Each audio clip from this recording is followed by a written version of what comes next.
একটা অবলা পাখি বন্ধু দৌড়ে চলে আসলো মূসা কালিমুল্লাহর কাছে। এবার মূসা কালিমুল্লাহর কাছে ডেকে ডেকে বলে, নবী গো, ও নবী, আপনি তো আল্লাহর সাথে কথা বলেন, আপনি একটু খবরটা জানাবেন কিনা, পৃথিবীতে আমার আল্লাহ বৃষ্টি দিবে কিনা। এই প্রশ্ন জানার জন্য মূসা নবী আল্লাহকে প্রশ্ন করলো, মনিব মনিব, জানতে বড় মনে চায় তুমি পৃথিবীতে বৃষ্টি দিবে কিনা। আল্লাহ জানিয়ে দিলেন, না না, আমি বৃষ্টি দিব না। এবার মূসা নবীর কাছে আবার পরখ করে পাখি জানতে গেলেন, নবী গো, আল্লাহ কি বলেছে একটু বলে দেন, আমি শুনতে চাই। এবার আল্লাহর নবী ডেকে বললেন, আল্লাহ রাব্বুল আলামিন একবার স্ট্রেট ফরওয়ার্ড ভাবে বলে দিয়েছে, পৃথিবীতে বৃষ্টি দিবে না। বন্ধুরে আমার, ওই বৃষ্টি দিবে না শব্দটা শুনতে দেরি অবলা প্রাণী উচ্চ আওয়াজে ডাক দিয়ে বলল, আলহামদুলিল্লাহ, আলহামদুলিল্লাহ বলতে দেরি রে ও বন্ধু লাকসামবাসী রে, বলতে দেরি রে। এবং প্রবল বেগে বন্ধু বৃষ্টি পড়া শুরু হয়ে গেল। এবার আল্লাহর নবী আশ্চর্য হয়ে গেল, ব্যাপার কি। এবার পাখি ডেকে ডেকে বলে, নবী গো, ও নবী, তুমি তো আল্লাহর নবী, মিথ্যা বলতে পারো না। তুমি আমাকে একটু আগে বললা বৃষ্টি হবে না, এখন কেন প্রবল বেগে বৃষ্টি শুরু হয়ে গেল, রহস্য কোথায়? এবার মূসা কালিমুল্লাহ আল্লাহ রাব্বুল আলামিনকে বলল, আল্লাহ গো, তুমি তো বলেছো পৃথিবীর বুকে বৃষ্টি দিবা না, আমি পাখিকে জানাইতে দেরি, তুমি বৃষ্টি দিতে দেরি করলা না, এটার মধ্যে রহস্য কি? আমার আল্লাহ ডাক দিয়ে বলে, মূসা, তুমি তো জানো না, ছোট্ট সরল মনা অবলা পাখি, আমি যখন বলেছি দিব না, এত ভয়ঙ্কর পরিস্থিতির মধ্যে থেকেও সে কোনো বিচলিত হলো না, শুকরিয়া জ্ঞাপন করলো। আমি আল্লাহ তার আলহামদুলিল্লাহর শব্দে তো খুশি হয়েছি, বৃষ্টি না দিয়ে আর থেমে থাকতে পারলাম না। এই পৃথিবীতে আল্লাহ বলেছেন, আমার যতগুলো বান্দা আছে, আমি পৃথিবীতে যত মানুষ সৃষ্টি করেছি, এই মানুষগুলোর মধ্যে আমি আল্লাহকে সবচেয়ে বেশি ভয় করে হক্কানি আলেমরা। এই জন্য আল্লাহ বলেছেন, তোমরা আমাকে পাওয়ার জন্য উসিলা তালাশ করো, ওয়াবতাগু ইলাইহিল উসিলা, একটা মিডিয়া তালাশ করো। ওগো আল্লাহ, সেই মিডিয়াটা কি, মাধ্যমটা কি? আল্লাহ বলেছেন, অকুনু মা'আস সাদিকিন, ট্রুথফুল ম্যান, সত্যবাদী মানুষ। শাইখ ইসমাইল হাক্কি রাদিয়াল্লাহু তাআলা আনহু সাদিকিনের ব্যাখ্যা করতে গিয়ে তিনি বলেছেন, বন্ধু, হক্কানি ওলিদের কথা তাফসিরে মাঝারিতে, তাফসিরে রুহুল বায়ানে হক্কানি আল্লাহর ওলিদের কথা, তাফসিরে কদরির মধ্যে তিনি হক্কানি আলেমদেরকে যুক্ত করে দিয়েছেন। কারণ হক্কানি আলেমরা হলো আল্লাহ আল্লাহ রাসূলের বিধি বিধানের খনি। তেলের খনিতে তেলের অভাব আছে, সোনার খনিতে সোনার অভাব আছে, রূপার খনিতে রূপার অভাব আছে। কথা বলেন না কেন? ঠিক তেমনি ভাবে বন্ধু, যারা প্রকৃতপক্ষে হক্কানি আলেম, আল্লাহকে ভয় করে থাকে, কোরআন হাদিসের সঠিক জ্ঞান যারা অর্জন করেছে রে বন্ধু, তারা হলো আল্লাহ আল্লাহ রাসূলের বিধি বিধানের খনি। এই জন্য আমার আল্লাহ বলেছেন, তাদের সাথে সম্পৃক্ত হও, কারণ তারা মৃত্যুর পরেও জিন্দা। আল্লাহ রাব্বুল আলামিন বলেছেন, ইনদা রাব্বিহিম ইউরযাকুন, আল্লাহ বলেছেন, দে রিসিভ ফুড ফ্রম আল্লাহ। বন্ধুরে আমার, ও বন্ধু, তারা মরার পরেও জান্নাতি খাবার পায়। They receive food from Allah in the Rabbihim yurzaqun. আল্লাহ নিজে বলেছেন, তাদের জন্য জান্নাত থেকে খাবার পাঠায়। জোরে জোরে বলেন না সুবহানাল্লাহ। এখানে কিন্তু অনেক যুবকরা বসেছো, অনেক যুবক আমি দেখতে পাচ্ছি, ম্যাক্সিমাম যুবকই খুব চমৎকার মনোযোগ, আর কিছু দেখা যায় একটু অমনোযোগী। ভাই, তোমরা অমনোযোগী হয় না। জিব্রাইল বলেছেন, বৃষ্টির ফোঁটা পৃথিবীতে বৃষ্টি আসে, এক একটা বৃষ্টির ফোঁটা পৃথিবীতে এক একটা ফেরেশতা নিয়ে আসে। বৃষ্টির ফোঁটা আমি জিব্রাইল গণতে পারি, যৌবনকালের ইবাদত আমি জিব্রাইল গণে শেষ করতে পারি না। এই যুবকের দল, তোমাদেরকে বলছি, তোমাদেরকে হার্ড এক্সপেরিয়েন্স ম্যান হিসাবে প্রিপেয়ার করার জন্য বলছি, তোমাদেরকে খুব গভীর বিবেকবান মানুষ হিসাবে তোমাদেরকে গড়ে তোলার জন্য, আমি প্রস্তুত করার জন্য তোমাদেরকে বলছি। এই পৃথিবী থেকে চাঁদরা 1,40,000 মাইল দূরে। কত দূর? এই পৃথিবী, আপনাদের জমিন থেকে চাঁদ মাত্র 1,40,000 মাইল দূরে। 1969 সনে নীল আর মোস্ট্রং $50 লক্ষ কোটি ব্যয় করে তিনি দুই বন্ধুকে নিয়ে চাঁদের দেশে গিয়েছিলেন, বিন্দু পরিমাণ বালুকণা নিয়ে পৃথিবীতে ফিরে এসেছেন। আপনার আমার নবী পৃথিবী থেকে ইশারা করতে দেরি, চাঁদ দুইটা টুকরা হতে দেরি হয় না, অথচ চাঁদ পৃথিবী থেকে 1,40,000 মাইল দূরে।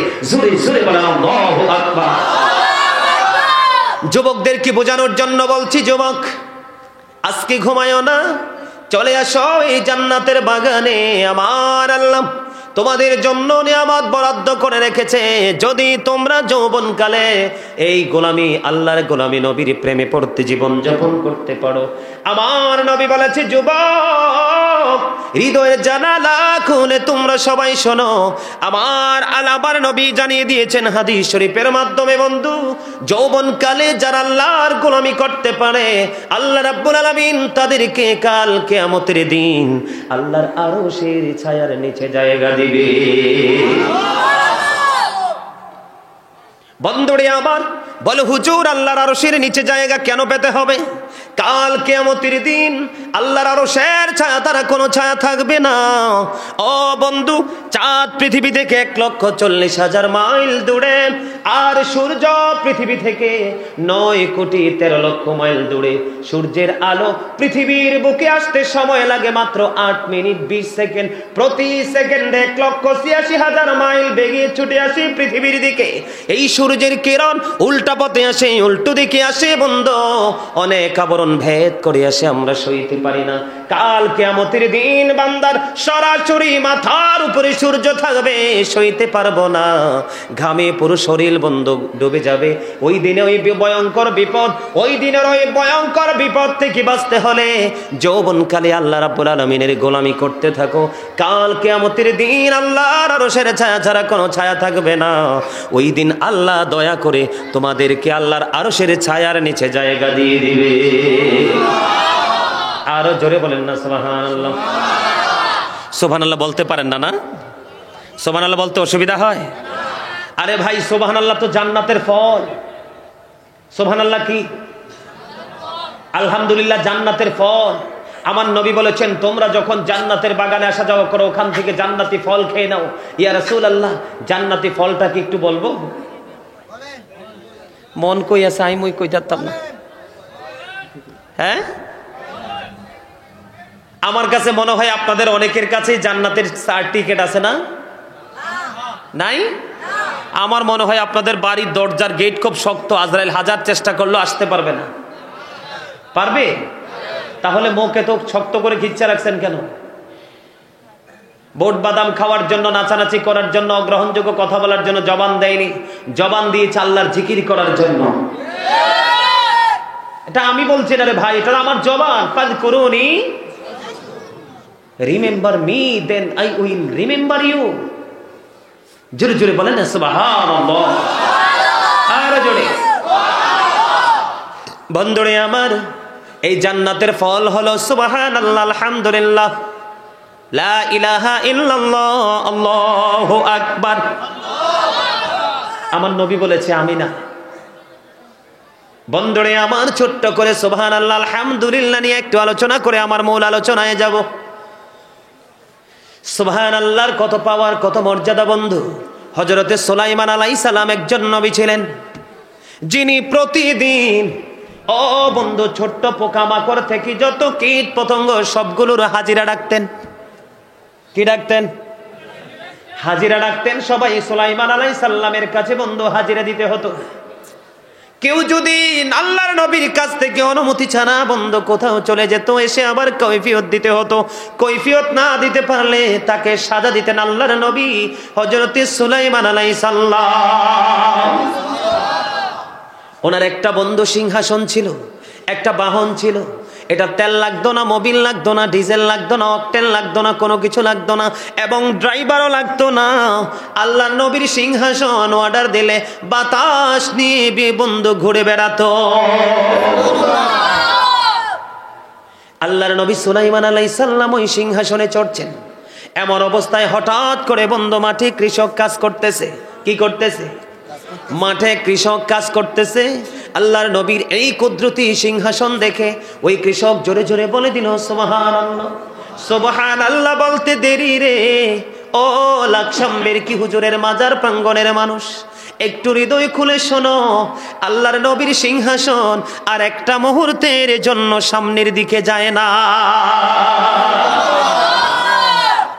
সুবহানাল্লাহ বলতে দেরি, বন্ধু নিচের দিকে ধীরে ধীরে ডাউন হচ্ছে, নিচের দিকে চলে আসছে সেই সিংহাসন। এবার কৃষক দেখে ভয় পেয়ে গেল, কয় হায় রে, কি অন্যায় জানি করে ফেলেছি, কি অপরাধ জানি করে ফেলেছি। আল্লাহর নবীর সিংহাসন, আমি একটা শব্দ উচ্চারণ করতে দেরি রে, সিংহাসনটা একটা সেকেন্ডের জন্য সামনের দিকে যায় না, নিচের দিকে চলে আসছে। আল্লাহর নবী সুলাইমান আলাইহিস সালাম তিনি কি করলেন, এবার সিংহাসন রেখে কৃষকের পিছনে ধাওয়া করলেন। বন্ধুরে আবার কৃষক তো কোনোভাবে তাকে সময় দিতে পারছে না, ভয়ে দৌড়াচ্ছে। দৌড়াইতে দৌড়াইতে আল্লাহর নবী তাকে ডাক দিলেন, ডাকার পরে তার সাথে এক পর্যায়ে মুখোমুখি হয়ে গেলেন। ডাক দিয়ে বলল, কৃষক একটু দাঁড়াও না, একটু আগে তুমি কি বলেছিল? কয় আমার মনে নাই। জোরে জোরে সুবহানাল্লাহ। উনি আতঙ্কিত হয়ে গেছে, ভয় পেয়ে গেছে। বন্ধু কয় আমার মনে নাই। কই কি বলছো তুমি? একটু আগে বলেছো। বন্ধু একটু স্বাভাবিক হলো, এবার বলল, নবী গো, আমি সুবহানাল্লাহ পড়েছি আপনার এই কুদরতি সিংহাসনের অবস্থা দেখে। এবার আল্লাহর নবী সুলাইমান আলাইহিস সালাম একটা ডাক দিয়ে বলল, রে কৃষক, আমার তুমি সুবহানাল্লাহ বলার কারণে তোমার আমলনামায় যেই সওয়াব লিপিবদ্ধ করা হয়েছে, তুমি যদি আমাকে সেই সওয়াবটা দিতে রাজি থাকো রে, আমি আমার সিংহাসন তোমাকে দিতে প্রস্তুত। মানে সুবহানাল্লাহর বরকত বোঝানোর জন্য আমি বলেছি বন্ধু। এবার আসেন, আলহামদুলিল্লাহ, মূসা নবীর জামানা আমরা এগুলো পড়তে চাই না, ঠিক কিনা বলেন? আমরা কি করতে চাই না? এগুলো আমরা পড়তে চাই না। আমরা বন্ধু অলস কৃপণতা করি। বন্ধু কৃপণ মানুষকে আল্লাহ পছন্দ করে না, দেখতে পারে না। অহংকারী মানুষকে আল্লাহ দেখতে পারে না। বন্ধু আমার দিকে তাকিয়ে নজর দিয়ে হৃদয়ের জানালা খুলে শোনো বন্ধু। মূসা নবীর জামানায় দুর্ভিক্ষ দেখা দিল, অনাবৃষ্টির কারণে গোটা পৃথিবী বন্ধ ধ্বংসস্তূপে পরিণত হয়ে গেল। তো মূসা নবী, এই জন্য মূসাকে কিন্তু কালিমুল্লাহ বলা হয়। কি বলা হয়? 1,24,000 মতান্তরে 2 লক্ষ, মতান্তরে 3 লক্ষ, মতান্তরে বন্ধু 3,24,000 নবী রাসূলের মধ্যে আল্লাহ রাব্বুল আলামিন 8 জন নবীকে স্বর্গীয় উপাধি দিয়েছেন। কয়জন? 8 জন। এর মধ্যে একজন নবীর নাম হলো বন্ধু মূসা কালিমুল্লাহ। মূসা স্পোক টু আল্লাহ, মূসা আল্লাহর সাথে কথা বলেছে। একটা অবলা পাখি বন্ধু দৌড়ে চলে আসলো মূসা কালিমুল্লাহর কাছে। এবার মূসা কালিমুল্লাহর কাছে ডেকে ডেকে বলে, নবী গো, ও নবী, আপনি তো আল্লাহর সাথে কথা বলেন, আপনি একটু খবরটা জানাবেন কিনা, পৃথিবীতে আমার আল্লাহ বৃষ্টি দিবে কিনা? এই প্রশ্ন জানার জন্য মূসা নবী আল্লাহকে প্রশ্ন করলো, মনিব, মনিব, জানতে বড় মনে চায় তুমি পৃথিবীতে বৃষ্টি দিবি কিনা। আল্লাহ জানিয়ে দিলেন, না না, আমি বৃষ্টি দিব না। এবার মূসা নবীর কাছে আবার পরখ করে পাখি জানতে গেলেন, নবী গো, আল্লাহ কি বলেছে একটু বলে দেন, আমি শুনতে চাই। এবার আল্লাহর নবী ডেকে বললেন, আল্লাহ রাব্বুল আলামিন একবার স্ট্রেট ফরওয়ার্ড ভাবে বলে দিয়েছে, পৃথিবীতে বৃষ্টি দিবে না। বন্ধুরে আমার, ওই বৃষ্টি দিবে না শব্দটা শুনতে দেরি অবলা প্রাণী উচ্চ আওয়াজে ডাক দিয়ে বলল, আলহামদুলিল্লাহ, আলহামদুলিল্লাহ বলতে দেরি রে, ও বন্ধু লাকসামবাসী রে, বলতে দেরি রে। এবং প্রবল বেগে বন্ধু বৃষ্টি পড়া শুরু হয়ে গেল। এবার আল্লাহর নবী আশ্চর্য হয়ে গেল, ব্যাপার কি? এবার পাখি ডেকে ডেকে বলে, নবী গো, ও নবী, তুমি তো আল্লাহর নবী, মিথ্যা বলতে পারো না। তুমি আমাকে একটু আগে বললা বৃষ্টি হবে না, এখন কেন প্রবল বেগে বৃষ্টি শুরু হয়ে গেল? রহস্য কোথায়? এবার মূসা কালিমুল্লাহ আল্লাহ রাব্বুল আলামিনকে বলল, আল্লাহ গো, তুমি তো বলেছো পৃথিবীর বুকে বৃষ্টি দিবা না, আমি পাখিকে জানাইতে দেরি, তুমি বৃষ্টি দিতে দেরি করলা না, এটার মধ্যে রহস্য কি? আমার আল্লাহ ডাক দিয়ে বলে, মূসা, তুমি তো জানো না, ছোট্ট সরল মনা অবলা পাখি, আমি যখন বলেছি দিব না, এত ভয়ঙ্কর পরিস্থিতির মধ্যে থেকেও সে কোনো বিচলিত হলো না, শুকরিয়া জ্ঞাপন করলো। আমি আল্লাহ তার আলহামদুলিল্লাহর শব্দে তো খুশি হয়েছি, বৃষ্টি না দিয়ে আর থেমে থাকতে পারলাম না।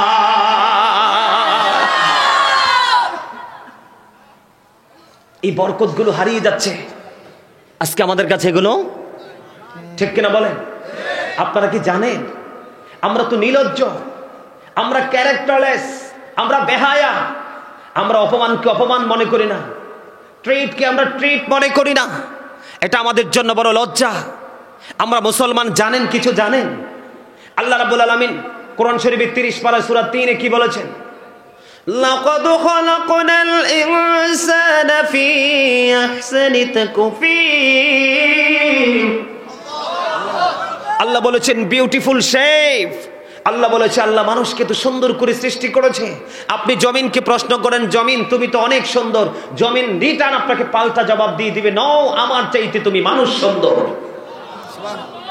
আপনি আকাশকে বলেন, আসমান তুমি তো অনেক সুন্দর, কখনো তুমি অন্ধকার হও, কখনো আবার আলোয় পরিণত হও, কখনো তুমি গ্লেজি হও, আবার কখনো তুমি গ্লেজিহীন হও, তোমার রূপের তো শেষ নাই। আসমান সঙ্গে সঙ্গে তোমাকে উত্তর দিয়ে দিবে, নও, আমার চাইতে তুমি সুন্দর, কারণ আল্লাহ নিজে তোমাকে সুন্দর করে বানিয়েছে। আমি আসমান, জমিন বলবে আমি জমিন, সব তোমাদের জন্য।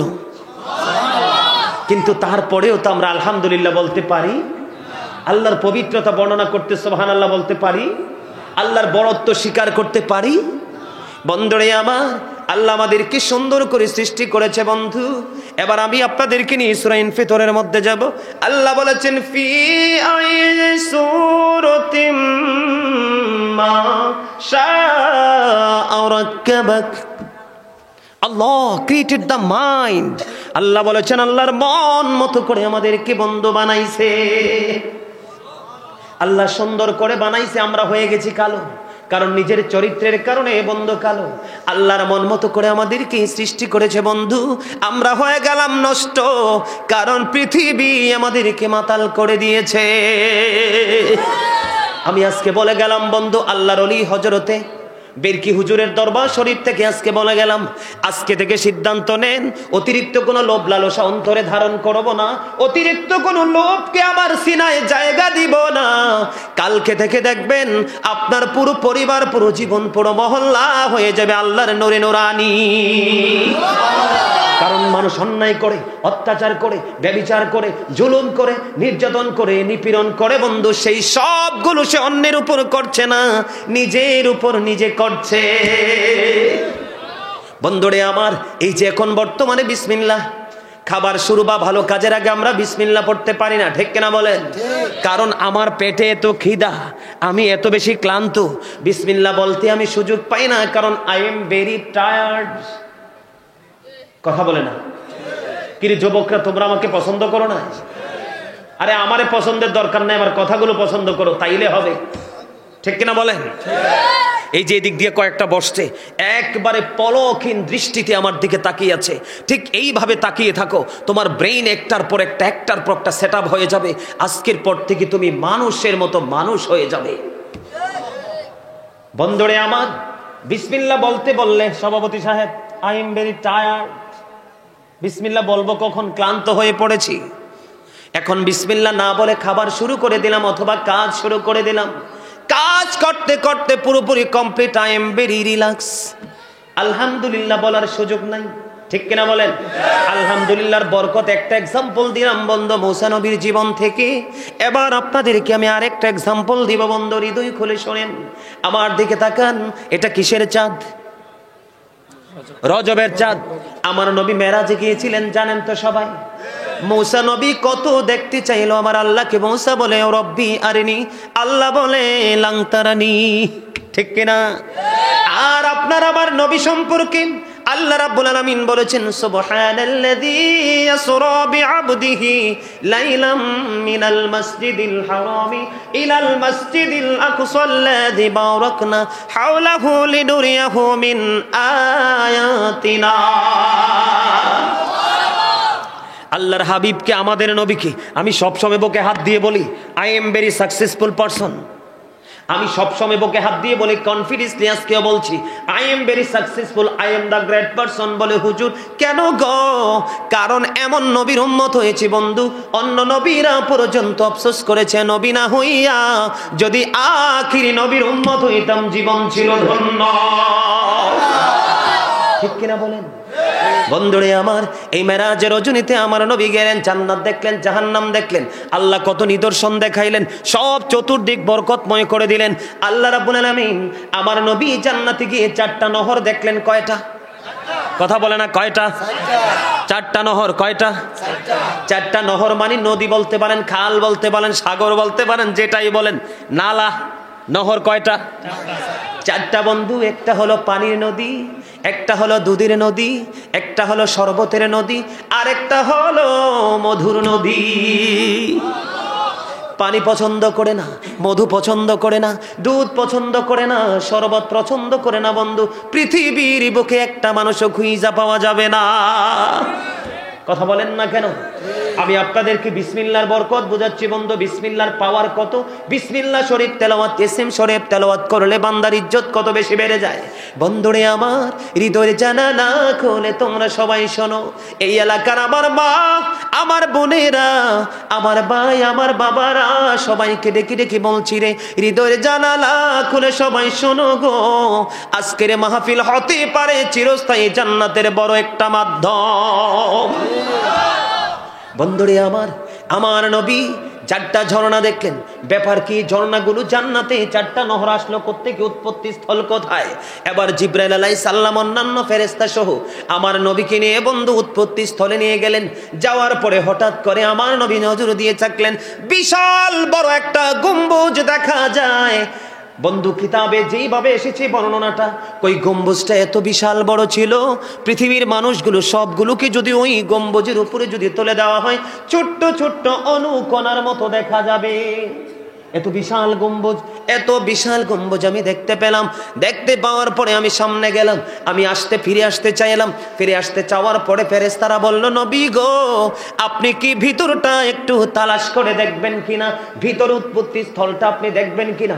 আমার নবী বলতেছেন, এই যে গম্বুজ দেখতে পাইলাম, গম্বুজের নিচের অংশে দিয়ে দরজা দেখা যায়, দরজার মধ্যে তালা ঝুলানো। আমি কেমন করে তালা ঝুলাবো? তালাটাকে আমি ওপেন করব, কারণ আমার হাতে কোনো চাবি নাই। কি নাই? বলতেছে কে? আমাদের নবী হুজুরে নূর সাল্লাল্লাহু আলাইহি ওয়াসাল্লাম। আমার নবী ডেকে ডেকে বলছে, বন্ধু, আমার কাছে তো কোনো চাবি নাই, আমি কেমন করে এই বিশাল তালা খুলবো? এবার ফেরেশতা ডেকে ডেকে বলতেছেন, ইয়া রাসূলুল্লাহ, ইয়া হাবিবাল্লাহ, নবী গো, ও প্রাণের নবী, আপনার কাছে অবশ্যই নবী গো চাবি আছে। কয় কি?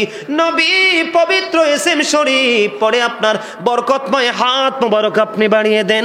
আমার নবী বিসমিল্লাহির রহমানির রহিম বলে যখন বরকতময় হাত যখন বন্ধ বাড়িয়ে দিলেন, তখন অটোমেটিক্যালি তালাটা ওপেন হয়ে যায়। আরো জোরে বলেন না সুবহানাল্লাহ। সুবহানাল্লাহ ওয়ালহামদুলিল্লাহ, লা ইলাহা ইল্লাল্লাহ, সুবহানাল্লাহ ওয়ালহামদুলিল্লাহ, লা ইলাহা ইল্লাল্লাহ,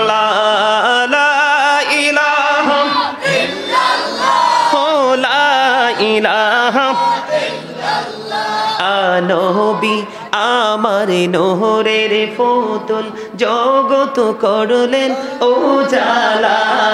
নবী আমার নহরের ফতুল, জগত করলেন ও জালা। রোজ হাসর করবেন তিনি উম্মতের ফয়সালা। সুবহানাল্লাহ আলহামদুলিল্লাহ, মুহাম্মদে সুবহানাল্লাহ ওয়ালহামদুলিল্লাহ, লা ইলাহা ইল্লাল্লাহ,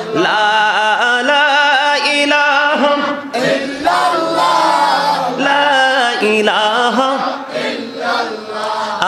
আহরশি কুরসি লৌহ কলম সৃষ্টি যাহার ওসিলা। আহরশি কুরসি লৌহ কলম সৃষ্টি যাহার ওসিলা। নিজে আল্লাহ খুশি হইয়া নাম রাখলেন হাবিবুল্লাহ। সুবহানাল্লাহ আলহামদুলিল্লাহ, লা ইলাহা ইল্লাল্লাহ মুহাম্মাদুর রাসূলুল্লাহ সাল্লাল্লাহু আলাইহি ওয়াসাল্লাম। জোরে জোরে বলুন আলহামদুলিল্লাহ। আলহামদুলিল্লাহ।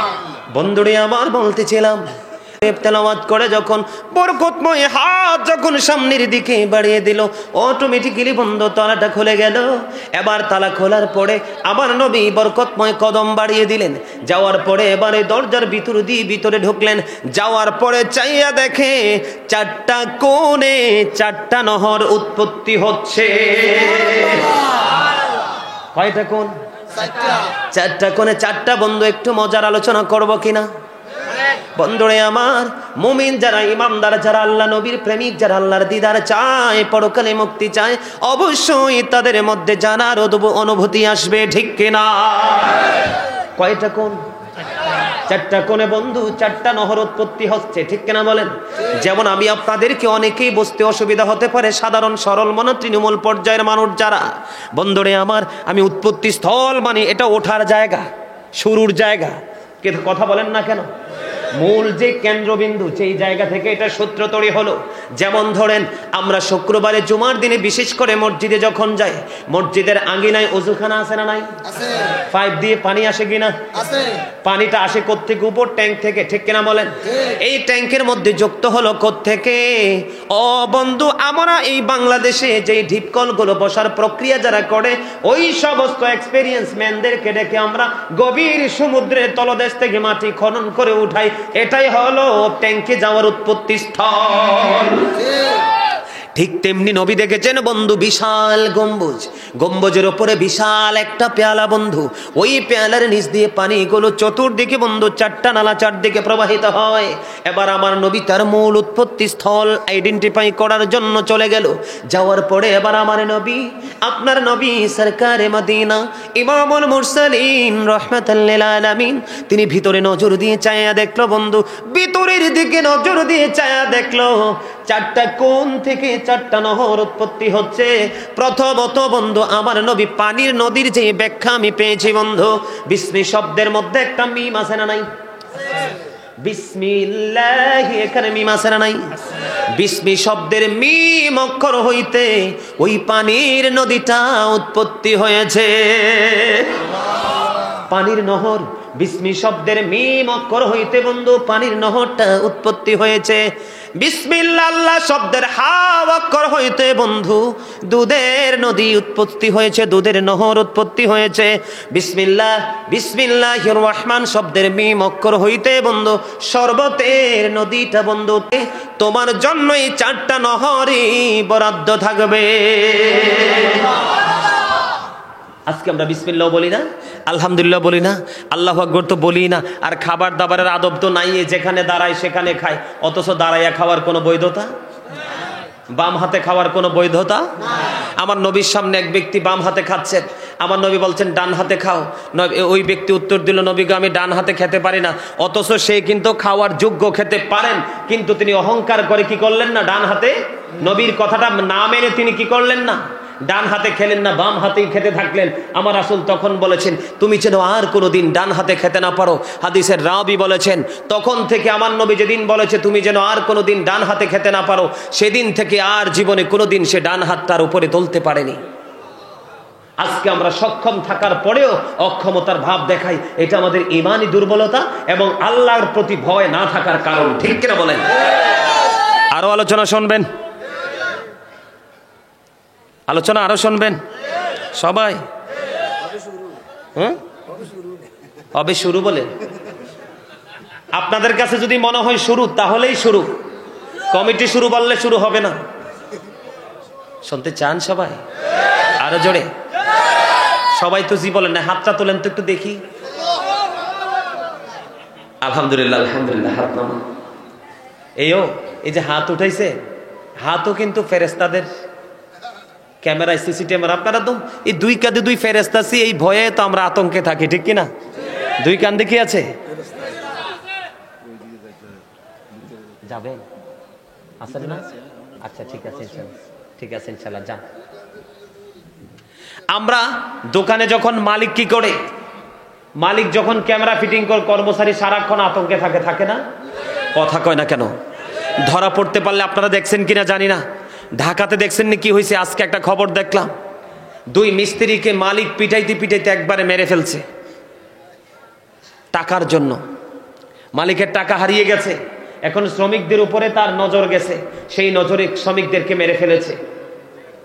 এইটা মনে রাখতে হবে। এই দুই কাঁধে কি আছে? কেরামান কাতিবিন কাঁধে বসিয়া সকল কর্ম লিখিতেছে হুকুম নিয়া, আল্লাহর হুকুম নিয়া 40 কদম হাঁটিয়া আসবে রে স্বজন মুনকারে নাকির হাজির হইবে রে তখন ঘুমটা খুলিয়া সওয়াল হো হো মুসলিম ভাই ঘুমটা খুলিয়া সওয়াল করিবেন তখন 40 কদম হাঁটিয়া আসবে রে স্বজন কি সওয়ালের কি জবাব হইতে যে পারে সময় থাকিতে অমন জানিও তারে অমন জানিও তারে বলেন 40 কদম হাঁটিয়া আসবে রে স্বজন মুনকারে নাকির হাজির হইবে রে তখন ঠিক কিনা বলেন ভাইয়ের আমার আজকের মাহফিলটা আগামীকালকে হবে 1 বছর পরে আবার বেঁচে থাকলে এই মাহফিলে আমরা আসবো এমন তো হতে পারে আজকের মাহফিলের পরে আগামী বছর মাহফিলের আসার আগে অনেকেই পৃথিবী ছেড়ে চলে ঠিক কিনা বলেন বন্ধুরে আবার আজকে যেই ওয়াজ আমি করতেছিলাম আজকে আমল থেকে আমরা দৌড়ে ঈমান আমাদের দুর্বলতার অন্যতম কারণ হলো বন্ধু আমাদের অন্তরে প্রেম ভালোবাসার যথেষ্ট অভাব আরো জোরে বলেন আমি বন্ধু আরেক দিকে আপনাদেরকে নিয়ে যাব আপনাদেরকে শিক্ষা দেওয়ার জন্য বোঝানোর জন্য প্রেম মানুষকে কত দূর পর্যন্ত এগিয়ে নিয়ে যেতে পারে রে হিংসা শুধু মানুষকে দুঃখ দেয় কষ্ট দেয় বন্ধু যন্ত্রণা দেয় এই যন্ত্রণার আগুন থেকে বাঁচতে হলে আমাদেরকে একটা জায়গায় বন্ধু আসতে হবে ইসলামের দ্বিতীয় খলিফার নাম কি জানেননি হযরত ওমর কে বলেছে মারহাবা মারহাবা আলহামদুলিল্লাহ বলেন এইরকম বন্ধু উত্তর দিতে হবে বিরক্ত হইও না বন্ধু হযরত ওমর এমন একজন সাহাবী ছিলেন বন্ধু ওমর জীবনে বেঁচে থাকতে দিনের কর্মের জন্য ঈমান আনার পরে বন্ধু জীবনে যত রাস্তা দিয়ে হেঁটেছে কিয়ামত পর্যন্ত কোনোদিন ওমর যে রাস্তায় হেঁটেছে সেই রাস্তায় শয়তান যাবে না ওমর হযরত ওমর রাদিয়াল্লাহু তাআলা আনহু এমন একজন জাজরাইল সাহাবী ছিলেন বন্ধু হযরত ওমর বন্ধু আমার নবীকে কতল করার জন্য আবু সুফিয়ান 100 উট পুরস্কার ঘোষণা দিলেন কয় শত উট 100 উট পুরস্কার ঘোষণা দিলেন বন্ধু যে হযরত মুহাম্মদুর রাসূলুল্লাহ সাল্লাল্লাহু আলাইহি ওয়াসাল্লামের দেহ থেকে মাথাটা আলাদা করে দিতে পারবে তাকে 100 উট তাকে পুরস্কার দেওয়া হবে নাউযুবিল্লাহ কয় শত উট বন্ধুরে আমার তখনও কিন্তু ওমর ইসলাম গ্রহণ করে নাই কি করে নাই বন্ধুরে আমার ওমর কিন্তু তখন ইসলাম গ্রহণ করে নাই বন্ধু তখন ওই তৎকালীন সময়ে সবচেয়ে সাহসী বীর পুরুষ ছিলেন হযরত ওমর এবার হযরত ওমর রাদিয়াল্লাহু তাআলা আনহু তিনি আবু সুফিয়ানের এই পুরস্কারের ঘোষণার সঙ্গে সঙ্গে তিনি হাত তুললেন দাঁড়িয়ে বললেন আমি মুহাম্মদের মাথাটা আলাদা করে দিব পুরস্কারটা কিন্তু অত্যন্ত লোভনীয় ঠিক কিনা বলেন পুরস্কারটা অত্যন্ত লোভনীয় বন্ধু কিন্তু নবীর মাথা মোবারক গর্দান মোবারক দেহ থেকে আলাদা করা ততটা সহজ নয় কথা বলেন না কেন নবীকে পাহারা দেওয়ার জন্য নবীকে দেখার জন্য আবু তালেব আছে না নাই আব্বাস রাদিয়াল্লাহু তাআলা আনহু আছে না নাই হযরত আমির হামজা আছে না নাই হযরত আলী আছে না নাই রে বন্ধু নবীর মাথা মোবারক ফেলে দেওয়া তো সহজ নয় এবার হযরত ওমর বন্ধু 100টা উট পুরস্কার তো খামখেয়ালি কথা না এই উট পাওয়ার জন্য তিনি মরিয়া হয়ে গেলেন পাগল পাড়া বন্ধু হয়ে গেলেন তিনি হযরত ওমর এবার উন্মুক্ত তরবারি হাতে নিয়ে নবীর মাথা মোবারক কাটার জন্য দেহ থেকে মাথা আলাদা করার জন্য রওনা হলো প্রতিমধ্যে হঠাৎ করে বন্ধু সাদ বিন আবি ওয়াক্কাসের সাথে দেখা উপরে বসো আসো অন্যথায় দিক দিয়ে বসো এমনি চেয়ার তুই নিচে বসেনি বসেন হ্যাঁ আপনিও দিক দিয়ে বসেন আসেন উপরে বসেন বসেন যান দিক দিয়ে যান বন্ধুরে এবার কি করলেন সাদ বিন আবি ওয়াক্কাসের সাথে রাস্তায় দেখা হলো ওমর কোথায় যাও ওমর ডাক দিয়ে বলে মুহাম্মদের মাথাটা আলাদা করে ফেলবো দেহ থেকে আলাদা করে ফেলবো এবার সাদ বিন আবি ওয়াক্কাস ডাক দিয়ে বলল ওমর তুমি মুহাম্মদের মাথা কাটতে যাও এটা তো এত সহজ বিষয় না রে ওমর কই কি হয়েছে কই হযরতে আলীর কথা জানো তো আমির হামজার কথা জানো তো? আব্বাস রাদিয়াল্লাহু তাআলা আনহুর কথা জানো তো? হানজালা রাদিয়াল্লাহু তাআলা তাদের কথা জানো কিনা? এবার ওমর উত্তর দিল, কয় জানি যে তার পক্ষে লড়তে আসবে তার মাথাটা দেহ থেকে আলাদা করে দেব। এবার এমনি করে বলতে লাগলো। এবার সাদ বিন আবি ওয়াক্কাসকে ওমর একটা ডাক দিয়ে বলল, আমার কাছে মনে হয় তুমি মুহাম্মাদের ধর্ম গ্রহণ করে ফেলেছো, আগে মুহাম্মাদের গর্দান কাটার আগে তোমার গর্দান ফেলে দিব। জোরে জোরে বলেন না নাউজুবিল্লাহ। সাদ বিন আবি ওয়াক্কাসের দিকে বন্ধু কোথায় গেল? সাদ বিন আবি ওয়াক্কাসের দিকে তলোয়ার উঠলো। এবার ওমরকে ডাক দিয়ে বলে, ওমর, আমার দেহ থেকে গর্দান আলাদা করার আগে তোমার বোন তো ইসলাম গ্রহণ করেছে, তাকে আগে তার বিচার করো। এবার সাদ বিন আবি ওয়াক্কাসকে ছেড়ে দিলেন বন্ধু, ছেড়ে এবার দৌড়ে চলে গেল তার বোনের বাড়ির দিকে হযরতে ওমর। এবার দৌড়াইতে দৌড়াইতে বোনের বাড়ি যখন গেল, বোনের আঙ্গিনাতে যাইয়া দেখে বন্ধু মধুর সুরে বোন কোরআন তেলাওয়াত করে। আল্লাহু আকবার, আরো জোরে আল্লাহু আকবার। বাড়িতে কিন্তু এখনো ঢোকেনি, মিষ্টি মধুর সুর। ও বন্ধু, যেই সুর মানুষকে মুগ্ধ করে দেয়, ওই কোরআনের মিষ্টি সুর, কোরআনের মাধুর্য, এই শৈল্পিক কারুকার্যের কারণে ও বন্ধু কত বেঈমান কাফের প্রতিদিন ঈমান আনছে, ঠিক কিনা বলেন? এবার বন্ধু বাড়িতে চলে গেল, বোন আর ভগ্নিপতি দুজন ইসলাম গ্রহণ করলো। এবার যাওয়ার পরে বন্ধু বোনকে বলল, তোমরা নাকি মুহাম্মদের ইসলাম ধর্ম গ্রহণ করেছো? এবার বললেন হ্যাঁ। এবার বন্ধু বোনকে এমন ভাবে ওমর মারতে শুরু করলো, এমন ভাবে বন্ধু প্রহার করতে শুরু করলো, বোনের মুখ দিয়ে বন্ধু রক্ত পর্যন্ত বের হয়ে আসলো। একেবারে মুমূর্ষ অবস্থায় চলে গেল বোন আর ভগ্নিপতি। তারপরেও ওমর ক্ষান্ত হয় না।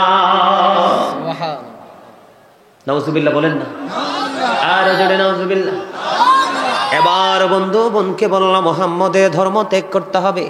এবার বোন ডাক দিয়ে বলল, ভাইজান, জীবন চলে যাবে চলে যাক, আমি কোনোদিন এই ইসলাম ধর্মকে আমি ত্যাগ করব না, জীবন দিয়ে দিব, তারপরে ওই ধর্ম আমি কোনোদিন ত্যাগ করব না। সুবহানাল্লাহ। এবার বন্ধু এইরকম প্রহার করতে করতে করতে করতে মারতে মারতে বন্ধু হঠাৎ করে ওমরের অন্তরে বন্ধু প্রেম পয়দা হলো, ভালোবাসা ওমরের অন্তরে জন্ম হলো। এবার ওমর তার বোনকে ডাক দিয়ে বলল, বোন, আমি আসার পূর্বে একটা মিষ্টি মধুর সুর শুনেছি, এই সুর আমি আরেকবার বন্ধু শুনতে চাই, কারণ বোন তো ইসলাম গ্রহণের মাধ্যমে আল্লাহ নবীর প্রেমে পড়ে গেছে, মাই তো খেয়েই ফেলেছে। বোন আবার সুন্দর করে সেই কোরআনের মধুর বাণী আবার বন্ধু তেলাওয়াত করতে শুরু করলো। এবার ওমর পাগল হয়ে গেছে রে, তার পুরো মাইন্ড বন্ধ চেঞ্জ হয়ে গেছে, চিন্তা ভাবনা পুরো পরিবর্তন হয়ে গেছে। না না, এত মধুর বাণী আমার কলিজা ছুঁয়ে গেছে রে। যেই তরবারি নবীর গর্দান কাটার জন্য গড় থেকে রওনা দিয়ে আসলো, পুরস্কার, লোভনীয় পুরস্কারের আশায় বন্ধু এবার হযরত ওমর মনে মনে চিন্তা করতেছে বন্ধু, যে আমি এই তলোয়ার মুহাম্মদের কদমে আমি বিলিয়ে দিব। ওমরের মানসিকতা চেঞ্জ হয়ে গেল বন্ধু, সে প্রেমে পড়ে গেছে। এটা কিন্তু আজকের মাহফিল যারা এই যে যুবক ভাইয়েরা দাঁড়িয়ে দাঁড়িয়ে শুনছে, পিছনে আপনারা বসে, আমি দেখেছি হাজার হাজার মানুষ, অসংখ্য অগণিত মানুষ রাস্তাঘাটে দোকানপাটে বন্ধু আপনারা মাহফিলে এসেছেন। আমি মনে করি আপনারা নিশ্চয়ই বন্ধু প্রেমিক হয়েছেন। আপনাদেরকে বোঝানোর জন্য আজকে প্রেমের বাজারে আমি নিয়ে এসেছি, কারণ আপনার আমল পড়ে আগে হলো আপনার আমার জীবনে ভালোবাসা। কারণ বন্ধু লবণ না দিলে যেমন খাবারটা মজা হয় না, দাদা ঠিক কিনা বলেন? লবণ ছাড়া কি খাবার মজা হয়? লবণ ছাড়া যেমনি খাবার মজা হয় না, তেমনি ভাবে আল্লাহ নবীর প্রেমিক হতে না পারলেও ও বন্ধু মাহফিল, মসজিদ, আল্লাহ রাসূলের গোলামিও কোনোদিন মজা লাগবে না। বন্ধুরে আমার, লবণ যেমনি খাবারের স্বাদ বাড়িয়ে দেয়, তেমনি আমলের স্বাদও বাড়িয়ে দেয় আল্লাহ এবং আল্লাহর হাবিবের প্রেম। মাহফিল কমিটিকে বলবো পিছন পর্যন্ত অসংখ্য ভাই বাবারা দাঁড়িয়েছে, আপনারা তিরফাল বিছানা বিছিয়ে দেন, আমার ভাই বাবারা আদবের সাথে যেন জান্নাতের বাগানে বসতে পারে। সাইড দিয়ে পর্যন্ত বিছানা বিছিয়ে দেন। আমার মনে হয় তারা নবীর প্রেমে পড়েছে আল্লাহকে পাওয়ার জন্য। ঠিক কিনা বলেন? আর জোরে বলেন বন্ধু। আমার দিকে তাকান। এবার ওমরের মানসিকতা পরিবর্তন হয়ে গেল, পাগল হয়ে গেছে ওমর। এবার বোনের বাড়ি থেকে দৌড়াচ্ছে রে বন্ধু, দৌড়ায় আমার নবী কোথায় রে, কোথায় রে সে প্রাণের নবী, আমি আজকে নবীর হাতে ইসলাম ধর্ম গ্রহণ করব। জোরে জোরে বলেন না সুবহানাল্লাহ। ওমর পাগল পাড়া হয়ে গেল। এবার দৌড়ায় বন্ধু। আমার নবী তখন ছিলেন হযরতে আকরামার ঘরে। কার ঘরে? কথা বলে না বন্ধুরে আমার। আপনারা যারা জান্নাতের বাগানে বসেছেন, আপনাদের কাছে আমার রিকোয়েস্ট, অনুরোধ, আপনাদের যার যার সামনে যে জায়গা আছে আপনারা একটু সামনের দিকে এগিয়ে বসুন। যার যার সামনে যে খালি জায়গা আছে আমি একটু জিকির করি বন্ধু, আমি একটু জিকির করে যার যার জায়গা সামনে আছে বাবা ফাঁকা জায়গাটা ফিল আপ করে বসুন, আমার ভাই বাবারা যেন বসতে পারে। আর যাদের যাওয়ার ইচ্ছা এই সুযোগে বের হয়ে যান। কি না মিশা কইলা? হ্যাঁ হ্যাঁ, আপনাদের যাদের যাওয়ার ইচ্ছে এই সুযোগে জানান। আরে ভাই আপনারা কি আমার কথা পছন্দ হলো না? আরে ভাই সুন্নাহ কাকে বলে? আপনি বসলে আপনার ভাইকেও বসার জায়গা করে দিবেন, এটাই হলো ইসলামের মূল নীতি, ইসলামের আদর্শ। আপনাদের যাদের এই সুযোগে যাওয়ার ইচ্ছা আছে যারা এই সুযোগে চলে যান, কারণ মাহফিল চলাকালীন অবস্থায় যদি আপনারা কেউ উঠে যান এসে সৌন্দর্যটা নষ্ট হবে। আরে ভাই সামনের দিকে আসেন না, সামনের দিকে আসেন।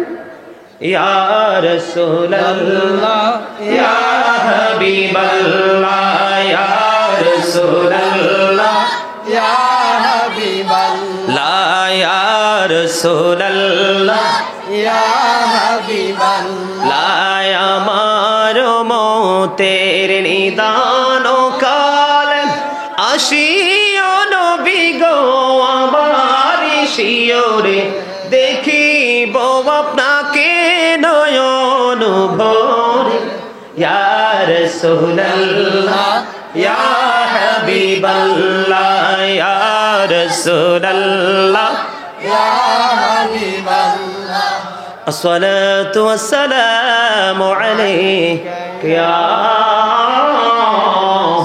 রাসূলুল্লাহ। জোরে জোরে বলেন আলহামদুলিল্লাহ। আলহামদুলিল্লাহ। বন্ধুরে আমার বলতেছিলাম হৃদয়ের জানালা সবাই বন্ধ খুলে শুনে নাও। বন্ধুরে আমার, এবার আমার নবী ছিলেন হযরতে আকরামার ঘরে। আমার নবী মানুষকে দ্বীনের দাওয়াত দিচ্ছিলেন বন্ধু। তখন ওমর দৌড়ে চলে আসছে। এবার ওমরের অগ্রগতি দেখে আমার নবী বললেন তোমরা ওমরকে ভিতরে আসতে দাও। এবার যারা নবীর প্রেমিক উপস্থিত ছিলেন তারা বলেন আজকে যদি ওমর কোনো খারাপ উদ্দেশ্য নিয়ে এসে থাকে তাহলে তার তলোয়ার দিয়ে তার দেহ থেকে মাথা আলাদা করে দিব। এবার আমার নবী একটা ডাক দিয়ে বলল না না, ওমর কোনো খারাপ উদ্দেশ্য নিয়ে আসে না, ওমর কোনো খারাপ উদ্দেশ্য নিয়ে এসে নেই, নোংরা কোনো উদ্দেশ্য নিয়ে আসেনি। ওমরকে ভিতরে কদম দিতে দাও। এবার হযরতে ওমর বন্ধু ভিতরে কদমটা বাড়িয়ে দিল। দিতে দেরি রে নবীকে একটা ডাক দিয়ে বলল ইয়া রাসূলুল্লাহ ইয়া হাবিবাল্লাহ, নবী গো, ও প্রাণের নবী, আমি আর দেরি করতে চাই না, আপনি এখনই মধুর কালেমা পড়াই আমাকে মুসলমান বানিয়ে দেন। বন্ধুরে আমার, হযরতে ওমর তখন দৌড়ে চলে আসলো। আমার নবীর হাত মোবারকে হাত রেখে সে ইসলাম ধর্ম গ্রহণ করে সে মুসলমান হয়ে যায়। বন্ধুরে আমার, হযরতে ওমর যখন ইসলাম ধর্ম গ্রহণ করলো, হাদিস শরীফের মধ্যে এসেছে বন্ধু, সঙ্গে সঙ্গে জিবরাইল আসমান থেকে বন্ধু আমার আল্লাহর অর্ডার নিয়ে আমার নবীর কাছে এসে হাজির। নবী গো, হযরতে ওমর ইসলাম গ্রহণ করেছে। হযরতে ওমরের ইসলাম গ্রহণ করার কারণে সমস্ত আসমানবাসী আজকে খুশি আনন্দিত। খবর এনে কে দিয়েছে? জিবরাইল আলাইহিস সালাম। বন্ধু হাদিস শরীফের মধ্যে এসেছে। আজকে আপনাদেরকেও বলবো, ও বন্ধু প্রেমিক হয়ে যান, শুধু একটুখানি আল্লাহ এবং নবীর সাথে প্রেমের ডোরি লাগান, দেখবেন পৃথিবীর কোনো কিছুই ভালো লাগবে না, মধুর চাইতে মিষ্টি মনে হবে এই জান্নাতের বাগান। কথা বলেন না কেন? আমার কথা ঠিক না বেঠিক? আর জোরে বলেন, আর জোরে হাসবি রব্বি জাল্লাল্লাহ মা ফি কলবি গায়রুল্লাহ নূর মুহাম্মদ সাল্লাল্লাহ লা ইলাহা ইল্লাল্লাহ নূর মুহাম্মদ সাল্লাল্লাহ লা ইলাহা ইল্লাল্লাহ হাসবি রব্বি জাল্লাল্লাহ মা ফি কলবি গায়রুল্লাহ নূর মুহাম্মদ সাল্লাল্লাহ লা ইলাহা ইল্লাল্লাহ নূর মুহাম্মদ সাল্লাল্লাহ লা ইলাহা ইল্লাল্লাহ আল্লাহ তুমি নিরাকার নাই তোমার আকার সাকার আল্লাহ তুমি নিরাকার নাই তোমার আকার সাকার কোন নামে ডাকিব তোমায় বলে দাও মাবুদ আল্লাহ হাসবি রব্বি জাল্লাল্লাহ নূর মুহাম্মদ সাল্লাল্লাহ লা ইলাহা ইল্লাল্লাহ নূর মুহাম্মদ সাল্লাল্লাহ লা ইলাহা ইল্লাল্লাহ আমরা সবাই গুনাহগার ডাকি তোমায় বারে বার আমরা সবাই গুনাহগার ডাকি তোমায় বারে বার দয়ালে নবীর উসিলায় পার কইরো হাসর বেলা হাসবি রব্বি জাল্লাল্লাহ মাফি কলবি গায়রুল্লাহ নূর মুহাম্মদ সাল্লাল্লাহ লা ইলাহা ইল্লাল্লাহ নূর মুহাম্মদ সাল্লাল্লাহ লা ইলাহা ইল্লাল্লাহ মুহাম্মাদুর রাসূলুল্লাহ সাল্লাল্লাহু আলাইহি ওয়াসাল্লাম আলহামদুলিল্লাহ বলেন আলহামদুলিল্লাহ একটু আগে না আলহামদুলিল্লাহর বরকতের কথা বললাম তারপরে আলহামদুলিল্লাহ বলতে পারেন না আরো জোরে আলহামদুলিল্লাহ অসংখ্য মানুষ খুব চমৎকার না বসাটা এত মানুষ আলহামদুলিল্লাহ বললে তো পুরো জান্নাতের বাগান মুখরিত হওয়ার কথা জোরে বলেন না আলহামদুলিল্লাহ শোনেন মনে মনে বললেও কিন্তু আপনারা সওয়াব পাবেন কিন্তু জোরে বলতে কেন বলি জানেন আপনার আমার চিরশত্রু হলো শয়তান কে কথা বলে না এই শয়তানকে দূরে রাখতে হলে আপনাকে আওয়াজ দিয়ে জিকির করতে হবে যেমন যখন আজান দেয় আমরা আজান দেই না মসজিদে আজানের আওয়াজ যত দূর যায় শয়তান এই সীমানার ভিতর থাকতে পারে না তাহলে আমাদেরকে আওয়াজটা উঁচু করে দিতে কারণ ভালো কাজ পবিত্র কাজ সুন্দর কাজ করার ক্ষেত্রে যত বাধা তৈরি করে সেই বাধা তৈরি করে শয়তান এই জন্য আল্লাহ রাব্বুল আলামিন বলেছেন মুমিনের জন্য শয়তান কিন্তু কিছুই কথা বলেন না কেন Satan deception is very weak শয়তানের ধোঁকা মুমিনের জন্য একেবারে দুর্বল ইন্না কাইদা শাইতানি কানা দাঈফা শয়তানের জন্য মুমিনের জন্য শয়তানের ধোঁকা কিছুই যেমন আজকের এই জান্নাতের বাগান মাহফিল আপনাদের এটা পরীক্ষা এক্সাম্পল আজকে কিন্তু আপনাদেরকে হাজার চেষ্টা করেও শয়তান আটকাতে পারে দেখেন এখানে কিন্তু অসংখ্য যুবক বসে আছে দাঁড়িয়ে আছে আছে না তারা এবং বাহিরে যারা আছে এদের মধ্যে আকাশ এবং পাতাল পার্থক্য কারণ যারা বাহিরে তারা শয়তানের কাছে হেরে গেছে আর যারা জান্নাতের বাগানে তারা শয়তানকে হারিয়েছে ঠিক কিনা বলেন যারা এত সুন্দর জান্নাতের বাগান কোরআন হাদিসের আলোচনা এত প্রেমময় আলোচনা শোনার পরেও তাদের অন্তরটা নরম হয় না এখনো তারা দোকানে বসে আছে তারা আর যারা এই মাহফিলে নির্বিঘ্নে বসে আছে তারা তাদের মধ্যে আকাশ এবং পাতাল যিনি জানে এবং যিনি জানে না ওটার মধ্যে বিশাল পার্থক্য কারণ যিনি জানে উনি হলো জ্ঞানী যিনি জানে না উনি হলো মূর্খ ঠিক কিনা বলে আমার কথা